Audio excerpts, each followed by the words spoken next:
Hey, everybody. Welcome back. We're the Mentorers, your bi-weekly look at the world of Jews and sports. Gabe, how you doing? We're good with the very good, very exciting world of Jewish sports. The world met. We finished the meeting of the world. The sports meeting of the world, the quadrennial, the Olympiad. The Olympiad. Another Olympiad complete. Plus one. And just like the Olympics not actually occurring every fourth year, as this one occurred 5 years after the previous one, we've been much more than bi-weekly recently. We've had a few bonus episodes. It's a leap Olympiad. It's like it's like Adar 2, but right. It's Olympiad 1. I like the mixing it up because it made it interesting when people were breaking records that have been set like 25 years ago. Actually, only for 25 years, only for something that had happened at the 86 games. No, that doesn't make sense, does it? Were there 86 games? No, they're in 84 games. But no, sometimes you know what's wrong with us? 5. 25 years ago is 96. 96. Yes, that's right. That's how we just screwed that up. So there you go. So when things hadn't happened since the Atlanta Olympics, it was like 25 years ago. And it's like, it's a nice round number as opposed to, 6 Olympiads ago. This record was broken. Anyways, but I think we're closer to September 11th than September 11th was to 1981. Spooky. Yeah, spooky. I think all in all, a successful Olympics. Do you feel like things more or less happened okay? I mean, are any Olympics successful? I think Japan is pretty boned. I mean, I think successful in the sense that like all the events happened and like the athletes came and participated and went home. And presumably had fun. Yeah, there weren't. Look, I think the big fears this time were related to COVID, understandably, and I don't think there were any like big COVID outbreaks, big COVID stories at the Olympics. Right. So I guess successful in that way. Unsuccessful in all the ways that the Olympics tend to be unsuccessful or detrimental to their host countries at times. Economic and social burden and so on and so forth. There was an interesting article in Slate. I should say who the writer was, but about how Paris is hosting the 2024 Olympics, and that it's the beginning of like the poverty Olympics, or not the poverty Olympics, just like the cheap Olympics, because. Are they planning on sort of lowballing it? Yeah, like they're using a lot of old stadiums that have already been built for something else.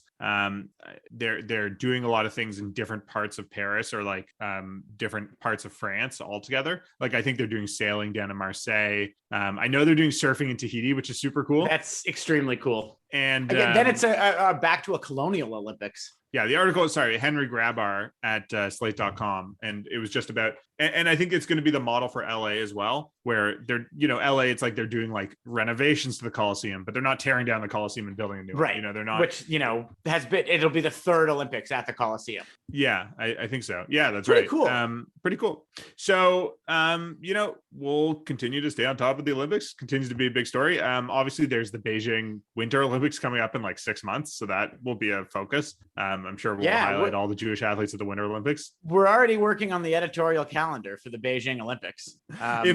As always, if people are aware of, Winter Olympians who are Jewish, who they want us to know about, want us to highlight, send them our way. I'm sure we'll be doing the same sort of deep Googling on people with somewhat Ashkenazi sounding names in advance of the Olympics to sort of figure out who might be Jewish. I can already think of the Gold siblings. I think their names are Taylor and Alex, who are snowboarding siblings. Ariel Gold. Yeah. She won the bronze. She won the bronze last year, I think, in the half pipe. She's Jewish. Yeah, she's Jewish, exactly. But I'm not sure if there are many other recent Winter Olympians. Obviously, there's been a lot historically and often lots of figure skaters. And that's something we'll focus on. I'm sure absolutely. Figure skaters and some speed skaters as well. Yeah. Presumably there will be a few Israeli Olympians as well. I'm sure we'll talk about. But just to sort of tie a bow on our Olympics coverage, I think there's since we last spoke last week, there's been a few more Jewish Olympians. All of them won gold. I think the first one, I can't remember the chronology, but Linoy Ashram was the first or won gold in rhythmic gymnastics. She's an Israeli gymnast, and apparently I didn't watch any of it. I don't know the first thing about rhythmic gymnastics. Apparently it was somewhat controversial, and the Russian competitor was like pissed and thought that she should have won. What would the controversy be? That just the judging was a little off? I think that's basically it. So apparently Ashram... If you're telling me that there is a Olympic judging controversy, I refuse to believe it. Apparently Ashram dropped one of her apparatuses. I think dropped the ball or ribbon that she was using, and that's like understandably a foul. And it was the sort of thing where does she like have they to couldn't kiss believe it when that she she picks still it back won. up like it's a Siddur? I don't think so. But that was apparently the controversy. But I think, there wasn't really much. It was sort of hard as a lay person, like someone who's not understanding the gymnastics world very much, to understand exactly what the controversy was. And it seemed to boil down to the Russian gymnast like thought she should have scored higher, and that was it. And unfortunately, has she taken to blaming the Jews? I don't think it went that far. Like it wasn't even like they're judging me unfairly because I'm Russian, or they're judging the other competitor in a different way because she's Jewish or Israeli or anything. Like there was no allegation of conspiracy. It was just like, no, you guys got the scores wrong. I should have won based on merit. And I mean, interesting. There is an argument, and I think people have made this argument before, that like subjectively scored Olympic sports are kind of I don't know, nonsense. They always have some sort of controversy. I remember a few years ago, there was a Russian figure skater named Yevgeny Plushenko, who many people actually believed was Jewish, and he's not. And I think it was at the Vancouver Olympics. He came in fourth, and he decided that he had won a special medal that nobody else had heard of, and gave himself the platinum medal ceremony when he returned home to Russia. I respect it. I respect the, I'm going to start my own skating competition. I am actually a gold medalist here because you guys are wrong. But I mean, it is the reality of the situation. I scored it differently, and therefore I won. Yeah, like, Asheram won by, a fraction of a point. I can only assume that is within the margin of error. Maybe the thing that we should do in the future is just like let there be multiple golds when there's a margin that's so small. But it is just sort of tricky when it's like, well, I just don't think I deserve this. This is a different sort of circumstance. But did you see that story about the guy who won a karate gold medal because his opponent kicked him in the face and knocked him out? And apparently knocking someone out in karate is like an automatic disqualification. And they decided to award him the gold medal because he got knocked out. And it's like, I only saw the karate that wasn't the actual fighting. Okay. Only the karate that's like, can you do the poses and hi-ya in the right way? I know that's a kata. I know that's a horrible way of describing the ancient martial art. However, I didn't understand it much beyond that. Although I did like all of the ceremony around it. Like all of the athletes walk out together in their gis, then they all go one by one, and they sort of sit in a circle and watch each other. It's very cool. Yeah, I guess between like working full time and taking care of a child, and coupled with the fact that the Olympics were 11 hours away in terms of time zone, limited my ability to like really like sit down to like 6 hours of karate. Yes, that was the kind of dirtbag thing I could do like 12 years ago. Like especially like as a student, like who didn't have anything going on, just like I'm going to sit down and watch the entire, like I'm just going to watch Winter Olympics for 15 hours today. Who's going to stop me? My teachers? No, of course not. Yeah. And obviously, some they put some cool sports on primetime here. There was skateboarding that aired primetime in North America, and I watched a lot of skateboarding. Unfortunately, don't think we found a lot of almost Jews, not Jews. My personal favorite, a skateboarder named Charlotte Heim, spelled Hym. Who was not Jewish, unfortunately, even though she definitely looks it and had a PhD. So Also, Bryce Wetstein, an American skater, was like that was a deep dive. But as far as I can tell, not Jewish. Bryce Wetstein is a name you couldn't make up. Yeah. So anyways, congratulations to Linoy Asheram. She's only 22 years old. I can only assume that she might be back for another rhythmic gymnast. She was the first non-Soviet, non-Russian Olympian in decades. So that's fantastic. The next person to highlight, Alex Kleinman, someone we spoke about on our last bonus episode podcast, the beach volleyball player who's part of a gold medal winning American team that just dominated. They won the finals 2-0 over the Australian team. Alex is 6'5", very notable for maybe the tallest Jewish person. Yeah, maybe the tallest Jewish woman as far as we know, but just sort of dominated from start to finish. And I watched a little bit of beach volleyball. I find it they lost one set the whole tournament. Oh, they did lose one set. Spectacular. Anyways, congratulations to her. Really, really great win. Just sort of dominant. And I feel like American beach volleyball has just, especially for the women, has just been dominant. Yeah, I think they've always won, to be honest with you. Her partner, April Ross, I think had won a gold medal at least once before, if not two. So I'll give you, this is the stat that of the 5 last Olympic beach volleyballs, of the women's side of the bracket. The U.S. has won 4 of the last 5. Right. And sorry, so her partner April Ross won a bronze in Rio and a silver in London. So, a lot of power there. I think Kleiman is the tall spiker. Ross is sort of the set woman. But very dominant team in this Olympics. And the last one we should mention, another woman on team, is of course the great Sue Bird, who is on the great Sue Bird, U.S. women's basketball team that captured gold. I think it was on Saturday night that the game was played. I didn't watch all of it, but it was a dominant run throughout the dominant tournament. Sue Bird's 5th gold medal to go with her 3 WNBA championships. Really, there's nobody who's been anywhere close to her in terms of I think any sort of global basketball success, winning so many domestic and international championships. Well, Diana Taurasi also was on the U.S. team, won her 5th as well. So I didn't realize that she had been on the team back in back all the way when Sue Bird won her first gold in Athens. Sue's now 40 years old. It's probably her last Olympics, I think. Yep. I'm not sure Diana Taurasi, the White Mamba, I'm not sure if she has won as many domestic. She has 3 rings, and Sue Bird, I believe, has 4 now. Okay. For domestic, WNBA championships. But it's the two of them have had a serious, rivalry for the last 20 years almost. Well, they're both, 2 of the best female players of all time. Certainly in the WNBA era. Both of them were in Space Jam: A New Legacy. So that goes to show how important they are. Did you watch Space Jam: A New Legacy? I didn't. I don't mean to give anyone spoilers, but apparently Michael B. Jordan is in it. That's very funny. Yeah, it's good. We couldn't get Michael regular Jordan, so we got Michael B. Jordan. Oh no, it's terrific. So anyway, better actor, slightly worse basketball player. Probably. Yeah. But congratulations, big congratulations to Sue Bird and Alex Kleiman and Lunoy Ashram. But maybe we should deal with more pressing matters. Just for anyone who hasn't, heard any of our promotions on this episode, ladies and gentlemen, we got him. Zach Hyman is here with us live on tape. We're thrilled to bring you our interview with Mr. Zach Hyman. For those of you who don't know, Zach Hyman is a NHL player from Toronto. He is a proud and takes his Jewish person and takes his Judaism very seriously. He has recently signed a 7-year, nearly $40 million deal with the Edmonton Oilers, and he will be, I guess, taking his talents to the Bow River Valley. Or is it the Assiniboine River Valley? Whichever river valley is in Edmonton.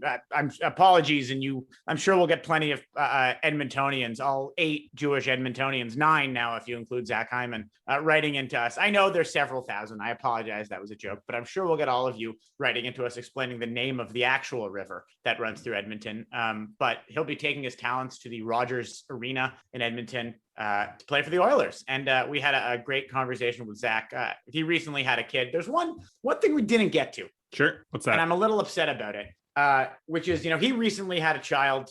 You and I both recently had a child, and I really wanted to discuss the biblical... That makes it sound like you and I had a child together, by the way. Together. Well, we might have. You and I each both had children. Let them think that each had children. And I wanted to discuss the biblical undertones and the Jewish biblical undertones of the Going to Bed book, perhaps one of the more popular child books, and debate with Mr. Hyman whether or not it does take place on Noah's Ark. We'd love to hear your thoughts in the comments and online for that one. I'm officially on the record saying it does. But I'm happy to discuss it. But do you have any discussion points before we get to our interview with Mr. Hyman? Yeah, no, it was great to have him on. Really great guest, really smart guy, thoughtful guy. I think our first athlete that's marriage has been announced in the Betzetic Bulletin. So that was cool. Probably. At least as far as we know, might have to do some more digging on that. I don't know. I wonder, I'm sure Nate Thompson had his marriage announced in whatever Los Angeles shul he was married at. That seemed like a real shindig. Maybe that's true. But not Betzetic. Definitely not Betzetic. Yeah. So very close to home. I think, there aren't that many homegrown Jewish athletes that I can really name aside from Hyman. So, it's great to see him. It's great to see him on the Leafs, and I'm sure Jewish Toronto fans will understand that he has moved on. I think the feeling from a lot of people is that he wanted to go somewhere that he could play and that was going to pay him what he deserved. 29 years old now, and I feel like a 7-year deal probably takes him through most of the rest of his career. Maybe not all of it, but certainly a lot of the rest of his career at a high level. So be exciting to see what he does there. I think the Oilers are a team that could put something together in the next couple of years. Obviously they have one of the best players in the game, and I don't know how long is McDavid. I assume he signed. He signed for as life, long, basically. Yeah, for life, basically. So, it sounds like Hyman might play on his wing, or they might be line mates at some point this year. So that'd be cool. Cool to see him. I'm sure we'll see him on a lot of highlight reels and, making great assists and things like that.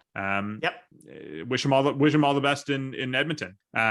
Before we get to our interview with Zach, Gabe, any other Jewish sports news that you want to talk about? Anything else we want to mention? There isn't a ton, I think, going on. I think we're looking forward to seeing the rosters being announced soon for a Winter Olympics hockey to see if any of the Hughes brothers make the U.S. team. We're excited to see that. F1 has been off for a few weeks, and it has been a rough season for Lance Stroll, who had another DNF this past weekend, which is another bummer. But the only other thing I wanted to mention was that another dearly departed Toronto Jewish athlete, Rowdy Tellez, who was traded about a month and a half ago to the Milwaukee Brewers, has really been killing it in Milwaukee. Yeah, he had a walk-off hit the other day in extra innings. He's hitting .318 since he moved to Milwaukee, and Milwaukee's the leading. I think they're leading the NL Central. If not leading, they're very close. I think it's just sort of one of those situations where he needed a change of scenery. He wasn't getting the regular playing time in Toronto that baseball players tend to need to really focus and focus on a rhythm. Yeah, so now he's on a very good team. He's on a very good team. Be interesting to see how he does there. I mean, they don't have a DH obviously in the NL. Which I think hinders him a little bit. He has to play first every day, but then again, he's doing great. He's hitting .300 since he got traded. Yeah, exactly. And if the bat is good enough, then it won't really matter if his defense isn't that great, especially at first base. I think his defense is not terrible necessarily. But good to see him get everyday playing time. I hope he continues to hit. I think he is quickly have become a fan favorite in Milwaukee, as he was in Toronto. And sad to see him not doing it for the Blue Jays anymore, but glad to see him having success in his new club. So beyond that, interesting story about Rowdy Tellez. We've talked about that. We haven't really talked about these. We haven't really talked so much about the NBA or the MLB owners, but the owner of the Milwaukee Brewers, Mark Attanasio, converted to Judaism. Wow, that is an interesting story. Yes, they donated a wing to the Milwaukee Jewish Museum. I believe they might have been married there, so they're big in the Milwaukee Jewish community, even though owner Mark Attanasio was not born Jewish. That's very cool. I guess not the only Milwaukee Jewish owner with Mark Lazary as well. Yeah, and I guess former Bud Selig, who previously owned the Milwaukee Brewers, who sold it to Mark Attanasio. Very cool. That's good to know. Maybe someone we'll talk about in the future as well. But Mark, you're always welcome on the show. Any any Jewish Mark team owner, welcome to come on the show. Absolutely. Talk about their teams. Yeah.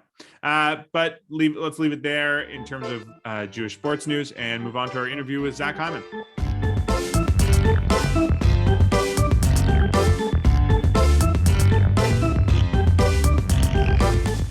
We're being joined by Zach Hyman. Zach, how you doing?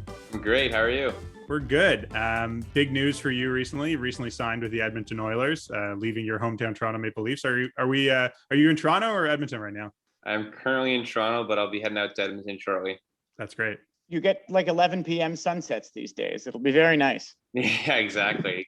No, when I visited, it was awesome. So got to go out there and find a house, and then I'll move out there full time probably early September. So it should be exciting. Sure. I saw on NHL.com, at least, it says that you're going to be wearing 18 for Edmonton. Is that correct? That's correct. So what prompted the jersey change? I mean, obviously a number that has significance in Judaism. I assume it comes somewhat at least from there. Is that accurate? Yeah, no, obviously number 11. I wore number 11 in Toronto, and I think everybody knows who wore number 11 in Edmonton. So Mark Messier, and it's in the rafters. So that wasn't available. And yeah, 18 has significance obviously in our culture. But my son Theo, who's 8 months, was born on December 18th. So it's got some personal significance to me. So my wife was all excited about it, and it was just a number that I liked, and kind of is for Theo. So it was pretty special. That's awesome. You're actually talking to two pretty fresh dads as well. Oh, congrats, guys. Thanks to you too. James has a 18-month-old and I have a 4-month-old.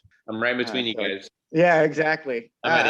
Are you sleeping? You're sleeping all right? That's yeah. After the 4 month hill, I felt like it got better. He's actually napping right now, so if he interrupts, that's who it is. Oh, that's totally cool. Understand. Totally cool. Understand. So I want to talk about your move a little bit. And you mentioned, the number 18 is important in Judaism. You're going from one city that's got a really big, proud Jewish community that you grew up in to Edmonton, which has a Jewish community, but it's a lot smaller. Do you feel any opportunity to be an ambassador there?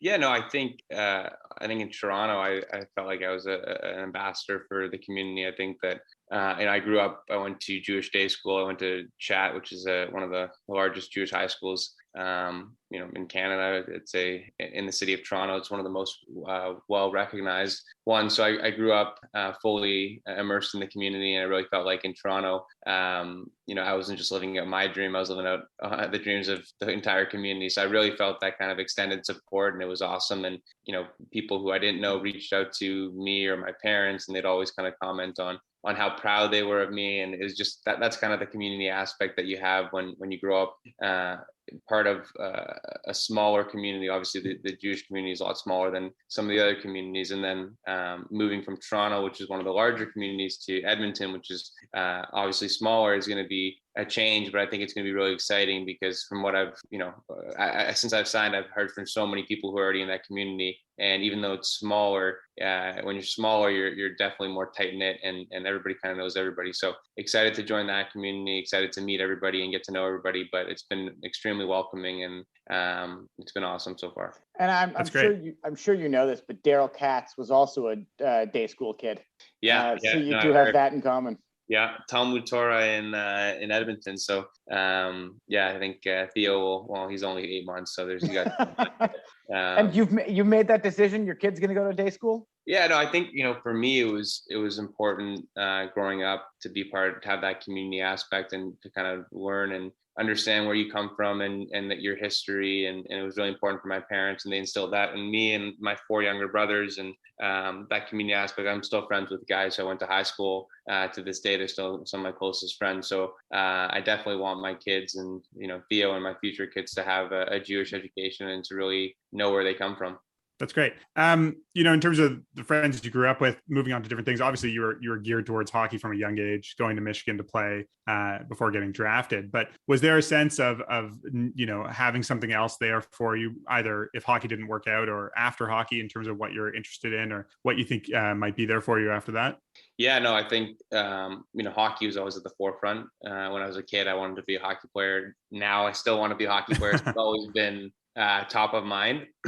Having said that, obviously, I think that a lot of kids dream of becoming a hockey player, but it's very hard to do that. So my parents really wanted me to get an education, really wanted me to do other things I was passionate about. So I've written children's books. That's writing is something that I'm really passionate about. So I pursued that. I went to university and I graduated. I spent all 4 years at the University of Michigan. I majored in history because I liked, the history part of it, but also the writing part of it. And then as, I became a hockey player and I, learned about the business world and got connected with a bunch of people in Toronto. I started my own esports and gaming company. So really doing things outside of hockey that will prepare me for, obviously, I can try to play hockey as long as I can, but once that's done, I'll have different avenues and things that I'm passionate about that I'll be able to kind of pursue further.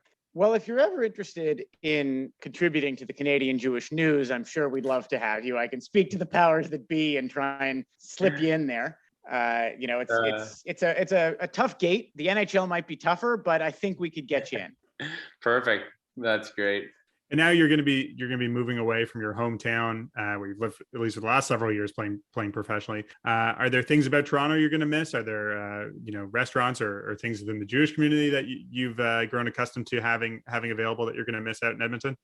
I think just being away, like when you're in Toronto, for me, my whole family's here, my wife's whole family's here. So having that kind of instant access to your family and not being able to drive down the street and see your parents or things like that are things that I'll miss. But I mean, I'm not, I'll live in Toronto in the summer. So it's not like I'm going away for 7 years and not coming back. Like I'll be back and forth. Obviously during the hockey season, it's going to be all hockey. I'll be in Edmonton and hopefully I'll be in Edmonton until late June. and then come back for Toronto for a couple months. But it's no different than when I went to school. So I'm really excited about Edmonton. I'm excited about growing a family there. When my wife and I went out there, we really got to see all the neighborhoods, and we're going to go out and look for a house, like I mentioned. So it's going to be a really great opportunity for us. I like how you said late June. You'll be back in Toronto after the parade, each one of the 7 years.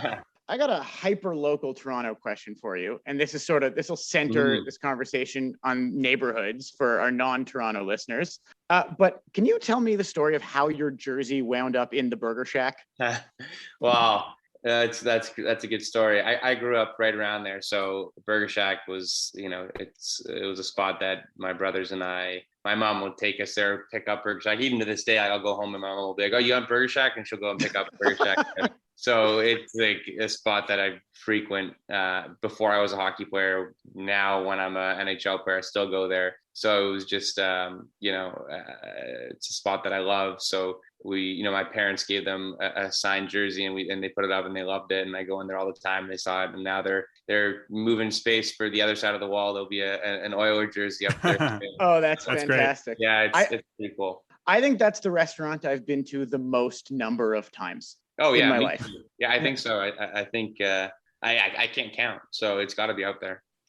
Totally. Now, want to go with one more Jewish question. We've talked about Jewish Toronto, Jewish Edmonton, and you mentioned earlier that some people come up to you and they talk about the community. We sort of talk a lot about on our Jewish sports podcast on the sport of Jewish geography. So when someone talks to you, a Jewish person, how quickly does it come up? Oh, do you know so-and-so? Or we have so-and-so in common?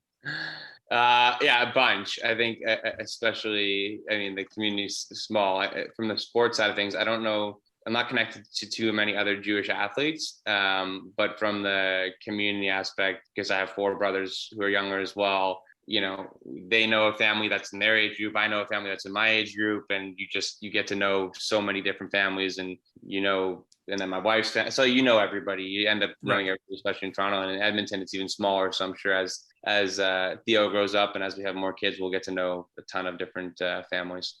I think we personally should be praised for not bringing up, I know so-and-so who articled with your wife or something like that. Hey, there you go. We succeeded in resisting this Jewish geography. Yeah, you could go on and on, right? Now, Zach, you mentioned, not necessarily having that many other Jewish athletes that you're connected to. I guess there hasn't been another Jewish hockey player for the Leafs, I think, recently. I don't know about Michigan when you were there. I don't think there's anyone else Jewish in Edmonton. Is there a sense of at all of feeling like I guess a bit of an outsider at times or separate from other players? I think from what we've heard, hockey doesn't seem to have as much of necessarily a culture of, team prayer before games and things like that as other sports do. But have you come up against that at all in your career? No, I think growing up, like maybe a little bit, but I think nowadays all that stuff, for the most part, at least for me, you don't experience it as much. I think it was always great for me, when you're part of the Jewish community, you can almost feel like you're in a bubble sometimes. So for me, hockey was a great outlet for me to kind of escape that bubble and to meet people from all different backgrounds and get to know different cultures and just meet new people. And I thought that was really helpful in kind of shaping me into the person I am, because I have a really strong connection to the community. And I have, like I mentioned before, all my best buddies from high school are still my best buddies. We have a group chat, no different than I'm sure a bunch of other Jewish people out there, and we talk all the time. But obviously in hockey, you're in the minority, but it's pretty inclusive environment, and I think we can continue to do a better job of being inclusive as hockey players, and it's something that I was an ambassador for that with the Leafs, and I'll continue to kind of push the envelope on that and making sure that anybody who wants to play hockey or who wants to be a fan can be a fan regardless of the color of your skin or what religion you practice and things like that. So something that a lot of Jewish sports fans, including us, and that's why we have this show, have a bit of an obsession with which athletes are Jewish, which brings us to you. And I know you talked about it, but as a professional Jewish athlete, do you also watch basketball and see, Denny Avdija and go, oh, that guy's Jewish? or the Olympics have been going on this week. Does that happen to you even? Oh yeah, well, I told you about that group chat. So that happens. Like it gets like I think there was a baseball player, Orthodox baseball player that got drafted. Yep. Right? So I saw that. So yeah, you definitely are like, oh, that's pretty cool. His dad is a listener of this show, as a matter of fact. Oh, really? Well, shout out there then. So I'll be his dad coaches the Yeshiva University men's basketball team, which I think is about as Jewish a connection as you can have, right? Yeah, there you go. Well, yeah, you're always cheering for people like that are part of your community, right? You want to see them excel, and especially in our community where being an athlete is definitely in the minority of what people choose to do. So you definitely cheer those guys on and hope that they do well. And I actually, went to the Maccabi games in 2013 with my brother, so kind of being able to see different athletes, all part of the Jewish community, and see them compete in different sports. That was cool. But yeah, definitely cheering those guys on. Does the Canadian hockey team at the Maccabi games just sort of dominate? Is it a bit of a cakewalk? Yeah, we did well. I don't think we lost in that tournament. So, but the U.S. was pretty good, I think. Right. We were good. One of those.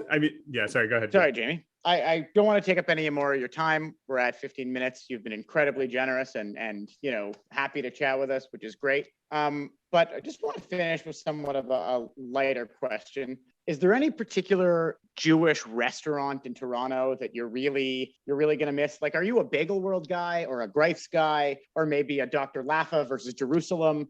Like, what are those spots that you really are going to need replacing?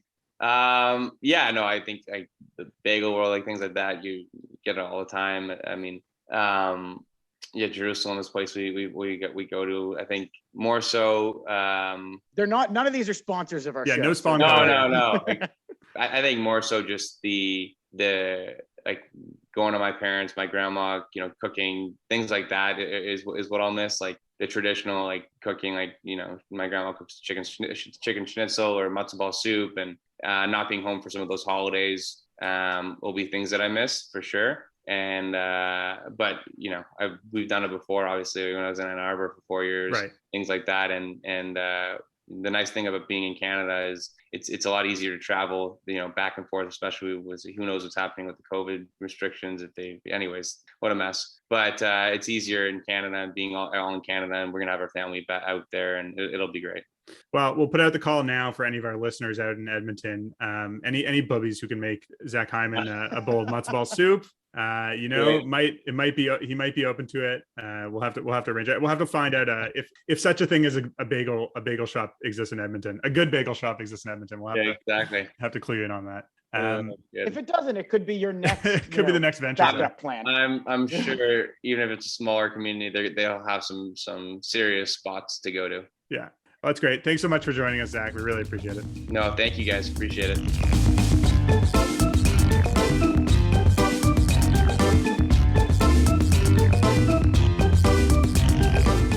Well, thanks again to Zach for joining us. Again, lots of good luck out in Edmonton in this upcoming season. We will be hosting a live event, which is a pilgrimage to the Zach Hyman jersey hanging in the Burger Shack at some later date to be determined. I can't commit to that now, but I promise you that pilgrimage we will be delivering with perhaps a photo to show everyone that it does indeed exist when his Oilers jersey goes up next to it. We should do that. We have not actually done much like on the ground reporting. But going to the burger place of that jersey. Yeah, going to the burger place down the street to take a picture of a hockey jersey. That seems like the amount of journalism that you and I are qualified to do. Absolutely. It's very funny. I've been covering Zach Hyman, his move in both print and on the show and online for a couple of weeks now. Thanks to everyone who read that article we wrote, including Mr. Hyman, from what I assume. And that goes all the way to Connor McDavid, who I also assume read it, as well as Austin Matthews. But sure, one thing I do want to confirm, it's funny. I got a phone call from my mother a couple of days after that article. She says, Gabe, I hear you had an article in the CJN. Good for you. That's amazing. Yeah. And it just goes to show you how often she listens to this podcast where I am in the CJN every single week. So If you are listening, Mom, thank you. And I hope you continue to do so. That's very nice. Thank you to all of our parents for listening to the podcast and occasionally reading the things we write as well. Until next time. I don't think she read it. Someone told her it existed. Oh, someone told her it existed. Well, I take it your mom's not much of a sports fan, right? Like, it's just not up her alley. Yeah, right? I think this, she can hear me yammer on about sports all the time. She doesn't need to subscribe to any podcast to do it. Although I'm not sure she subscribes to any podcasts, frankly. Right. Although I think we're just coming out of this Olympics period. That's like the ultimate time of like sports watching for non-sports fans. People who like don't particularly like watching sports regularly, but, love watching gymnastics or swimming or running or whatever it is. And, those people might've been interested in, the human interest side of, which athletes are Jewish and things like that. But we start talking about how many, or we start talking about Rowdy Tellez's OBP and they just tune out. That's true. Anyways, let's leave it there. We'll be back in a few weeks, I'm sure, with more interesting stories from the world of juice and sports. Until then, you can always find us, as always, at thecjn.ca. All of our podcasts are up there. Gabe's article about Zach Hyman is there. Other writing we've done. Watch for us in an upcoming print issue as well. Yeah, and you can find us on Twitter at the Benchwarmers. Engage with us there, or on Facebook at the CJN Lounge. Thanks for listening. We'll see you again soon.